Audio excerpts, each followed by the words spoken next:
एक छोटे से गांव शिवपुर में एक ऐसा रहस्य छिपा था जिसने न जाने कितनी जिंदगियां निगल लीं।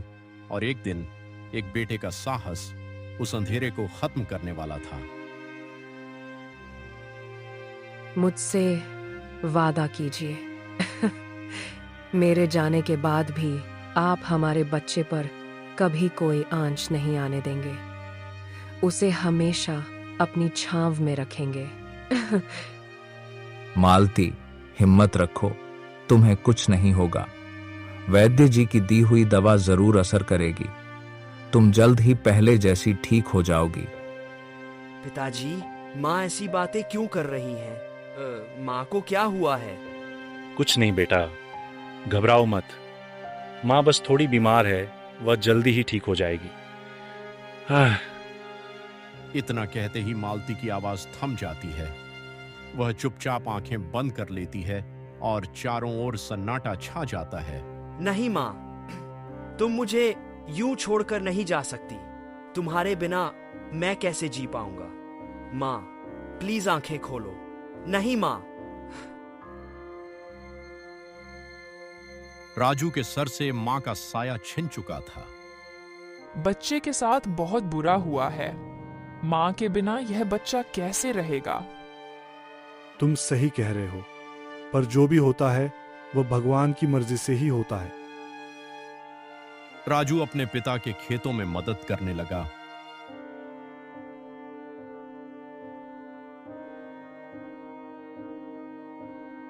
एक दिन रामू अपने बेटे राजू के साथ अपनी गाय को चारा खिला रहा होता है कि तभी वहां से भाई, गांव का एक बचाओ। आदमी भागता हुआ मेरे जाता बच्चे है। को बचाओ, कोई मेरे बच्चे को बचाओ। पिताजी, इन्हें क्या हुआ? ये इतने डरे हुए क्यों हैं? पता नहीं बेटा, तुम अंदर जाओ, मैं देख कर आता हूं क्या हुआ है।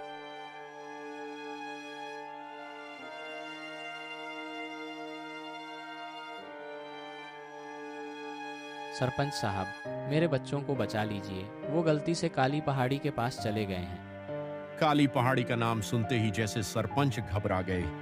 तुम जिम्मेदार हो, सुन रहे हो तुम? तुम्हारी वजह से वो मासूम बच्चे खतरे में हैं। ना जाने उनके साथ क्या हो रहा होगा।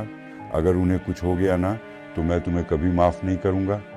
सरपंच साहब, जल्दी कुछ कीजिए, कहीं कोई अनहोनी न हो जाए।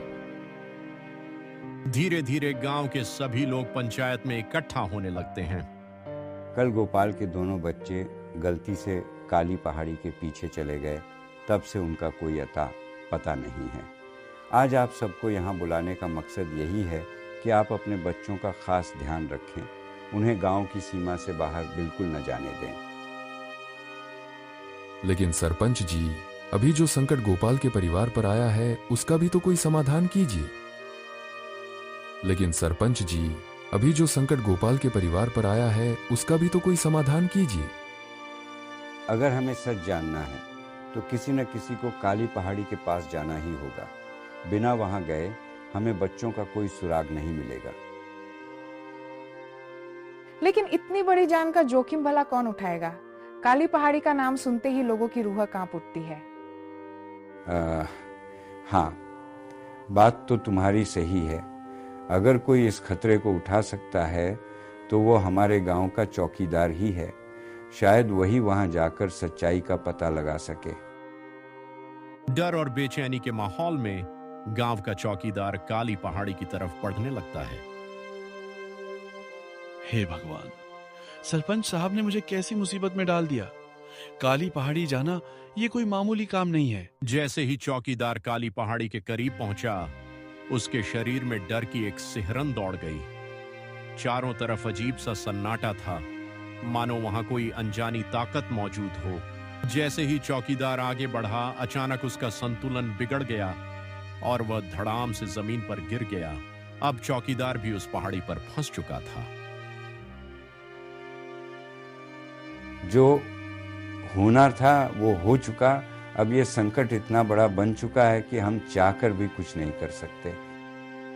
गांव में चारों तरफ सन्नाटा पसरा हुआ था। न उन मासूम बच्चों की कोई खबर थी और न ही चौकीदार वापस लौटा था।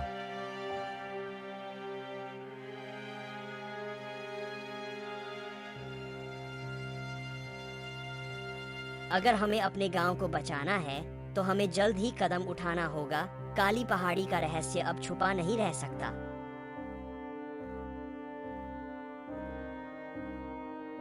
पिताजी, अगर हमने अभी कुछ नहीं किया तो ना जाने आगे और कितनी अनहोनी हो सकती है। क्या सच में हम इतने बेबस हैं? हाँ बेटा, तुम खुद देख रहे हो कि हमारे गांव पर कैसा संकट टूट पड़ा है।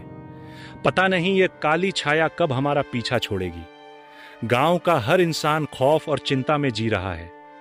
लेकिन पिताजी, आखिर इस काली पहाड़ी का क्या राज है? क्यों इसके नाम से ही पूरे गांव में डर फैल जाता है? क्या सच में इसके पीछे कोई रहस्य छिपा है या फिर ये सिर्फ लोगों का वहम है? बेटा, सच यही है कि जो भी उस जगह गया है आज तक कभी लौटकर नहीं आया।